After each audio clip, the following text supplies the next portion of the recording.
In front of me is VIVO iQOO Z10 and today I would like to show you how you can clean storage.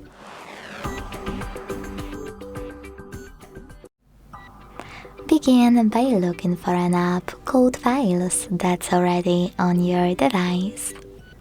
When you find it, click on it and then select those three lines at the top left corner. Hit Clean at the top.